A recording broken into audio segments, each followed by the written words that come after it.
जय Hind. Good evening. Current affairs 11 नवंबर 2024। आज शुक्ल पक्ष दशमी तिथि है जो कि 6:46 तक रहेगा। आज नेशनल एजुकेशन डे मनाया जाता है। इतिहास के हिसाब से आज यानी कि 11 नवंबर साल 1956 में दिल्ली इंडिया की कैपिटल को यूनियन टेरिटरी यानी कि केंद्र शासित प्रदेश बनाया गया था।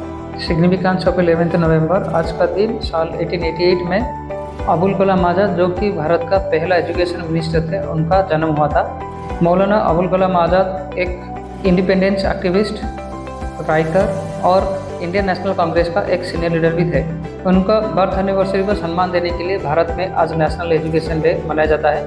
2024 में इस नेशनल एजुकेशन डे का थीम है building a bright tomorrow through education, और इसके साथ 21st सेंचुरी में बेटर एजुकेशन नीड्स प्रोवाइड करने के लिए नेशनल एजुकेशन पॉलिसी का अप्रूव 29 जुलाई 2020 में हुआ था। नेशनल इवेंट्स में इंडिया अभी साउथ अफ्रीका टूर में 8 नवंबर से 15 नवंबर तक है, और उसके बाद 22 नवंबर से 26 नवंबर तक ऑस्ट्रेलिया टूर में रहेगा।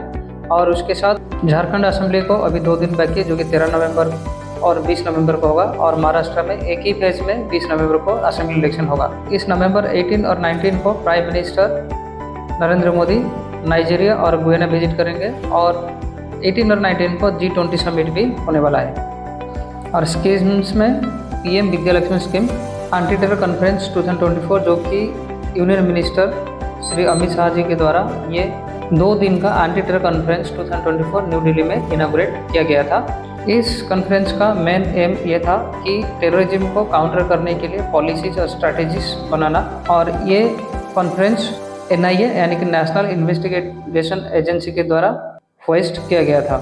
इस कॉन्फ्रेंस में नॉर्थ ईस्ट इंडिया में टेरर फंडिंग के बारे में और क्रिमिनल गैंग्स और टेररिस्ट के बीच में जो कनेक्शन है, ये सब इश्यूज का एड्रेस किया गया था। आदित्य L1 मिशन जो कि एक सन ऑब्जर्वेटरी मिशन है, इस आदित्य L1 स्पेसक्राफ्ट में विजिबल एमिशन लाइन कोरोनोग्राफ यानी कि BELC पेलोड प्लेस किया गया था, जिसके द्वारा अभी रिसेंटली कुछ सिग्निफिकेंट रिजल्ट्स ऑब्जर्व किया गया है, जिसके बारे में इंडियन इंस्टीट्यूट ऑफ एस्ट्रोफिजिक्स यानी IIA का साइंटिस्ट ने ये रिपोर्ट दिया है। ये BELC यानी कि विजिबल एमिशन लाइन कोरोनोग्राफ जो कि पृथ्वी से 1.5 बिलियन किलोमीटर की दूरी से सन को ऑब्जर्व करता है। Recently institute of advance study in science and technology यानी कि IASST जो कि गुवाहाटी में अवस्थित है, उनका साइंटिस्ट के द्वारा एक न्यू प्रोटीन का डिस्कवर किया गया है, और जिसका नाम है IL-35। ये न्यू प्रोटीन जिसका नाम IL-30 PM विश्वकर्मा योजना जो कि मिनिस्ट्री ऑफ MSME यानी micro small and medium enterprise के द्वारा ये स्कीम 2023 में सक्सेसफुल लॉन्च किया गया था, जिसमें हाल ही में 2 मिलियन एप्लीकेशन का रजिस्टर भी हुआ है। ये स्कीम का टाइम पीरियड 2023 से 2028 तक है, और ये स्कीम स्पेशली रूरल और अर्बन एरियाज में जो आर्टिसंस और क्राफ्ट्समैन है उनको सपोर्ट करने के लिए ये स्कीम को लॉन्च किया गया है।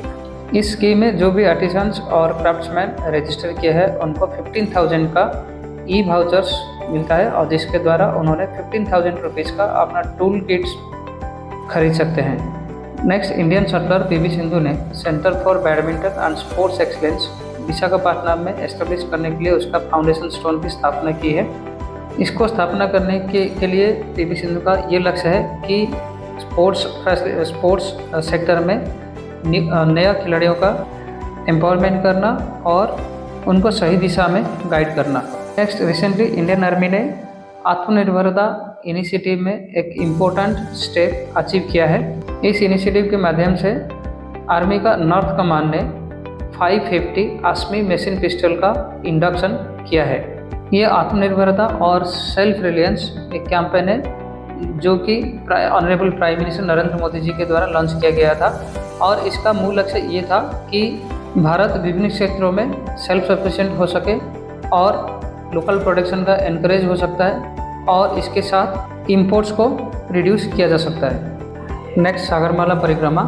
सागर डिफेंस इंजीनियरिंग ने इंडियन नेवी का एक वेसल डिजाइन किया था, जो वेसल ने कि रिसेंटली 1500 किलोमीटर का जर्निंग जो कि मुंबई से टूथुकुडी जो कि तमिलनाडु में अवस्थित है करने में सफल रहा है। और ये जर्निंग एक अनमैन जर्निंग है जिसमें कोई आदमी यानी कि इंसान का उपस्थित नहीं होता है, और ये journey honourable union defence minister Rajnath Singh ji ने 29 अक्टूबर 2024 को इसको फ्लैग ऑफ किए थे। रिसेंटली इंडिया और कैरिकम के बीच में सेकेंड जॉइंट कमीशन मीटिंग हुआ था।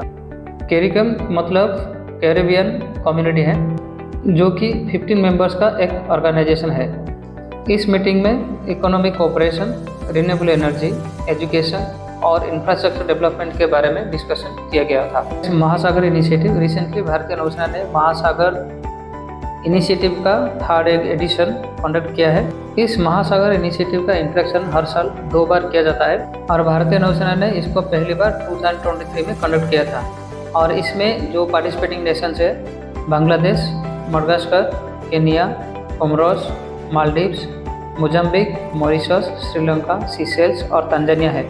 और इसका मूल लक्ष्य यह है कि इन देशों के बीच में जो भी कॉमन मैरीटाइम सिक्योरिटी जो भी चैलेंजेस है उसको टैकल करना इसका मूल लक्ष्य है। नेक्स्ट महाकुंभ मेला, जो कि 13 जनवरी से 26 फरवरी तक 2025 में प्रयागराज में होगा। और इसके साथ कुंभ मेला, जो कि 12 साल में 4 बार किया जाता है और ये 4 लोकेशन में रोटेट भी किया जाता है, जैसे कि हरिद्वार, उज्जैन, नासिक और प्रयागराज। नेक्स्ट 8 नवंबर को बेंगलुरु का institute of social and economic change यानी कि ISEC में भारत का पहला डिजिटल पॉपुलेशन क्लॉक का शुरू किया गया है। ये क्लॉक कर्नाटका और इंडिया का रियल टाइम पॉपुलेशन हमेशा शो करेगा। इसमें बर्थ और डेथ रेट्स फ्रीक्वेंटली शो किया जाएगा। इस प्रोजेक्ट को 2 संस्थाओं के द्वारा डेवलप किया गया है, जैसे कि ISEC यानी कि institute for social and economic change और union ministry of health and family welfare के द्वारा डेवलप किया गया है। और इसको डेवलप करने में इसका मूल लक्ष्य ये था कि पॉपुलेशन ग्रोथ का जो भी डेवलपमेंट के ऊपर इम्पैक्ट है उसके बारे में अवेयरनेस क्रिएट करना और पॉलिसी मेकिंग के लिए सपोर्ट करना इसका मूल लक्ष्य है। Next world science day for piece and development, जो कि हर साल 10 नवंबर को मनाया जाता है। और ये वर्ल्ड साइंस डे यूनेस्को के द्वारा 2001 से शुरू किया गया था। 2024 में इस वर्ल्ड साइंस डे का थीम ये था, youth at the forefront, emphasise youth engagement in scientific discussion. Next Goa, जो कि भारत का पश्चिम तट पर अवस्थित है और जो natural beauty, white sand beach और इसके लैंडस्केप्स और फ्लोरा और फौना के लिए काफ़ी जाना जाता है। इस गोवा को पर्ल ऑफ द ओरिएंट कहा जाता है। ओरिएंट मतलब ईस्ट एशिया, इसका मतलब ईस्ट एशिया का पर्ल कहा जाता है। ऑस्ट्रो-हिंद मिलिट्री एक्सरसाइज, जो कि इंडिया और ऑस्ट्रेलिया के बीच में एक जॉइंट मिलिट्री एक्सरसाइज है। अभी ये 8 नवंबर से 21 नवंबर 2024 तक महाराष्ट्र का पुणे में ये कंडक्ट किया जा रहा है। इस एक्सरसाइज में भारत से 140 और ऑस्ट्रेलिया का 120 जवान पार्टिसिपेट कर रहे हैं। इस एक्सरसाइज में कई सारे एक्टिविटीज़ किया जाता है, जैसे कि काउंटर टेररिज्म ड्रिल्स और हेलीकॉप्टर ऑपरेशंस और जॉइंट ऑपरेशन सेंटर एस्टेब्लिश करना। इस एक्सरसाइज के द्वारा भारत और ऑस्ट्रेलिया के बीच में कोऑर्डिनेशन और टाइज को स्ट्रेंथन किया जाता है। Honourable prime minister Narendra Modi ji ने PM Vidya Lakshmi scheme launch किया है और जिस स्कीम को नेशनल एजुकेशन पॉलिसी 2020 में इंक्लूड किया गया है। ये स्कीम जो भी मेरिटोरियस स्टूडेंट्स हैं उनको हायर एजुकेशन के लिए फाइनेंशियली सपोर्ट करने का इसका मूल लक्ष्य है। और इस स्कीम के नाम पे एक यूनिफाइड डिजिटल पोर्टल भी है, जो कि डिपार्टमेंट ऑफ हायर एजुकेशन के द्वारा मैनेज किया जा रहा है। थैंक यू, जय हिंद।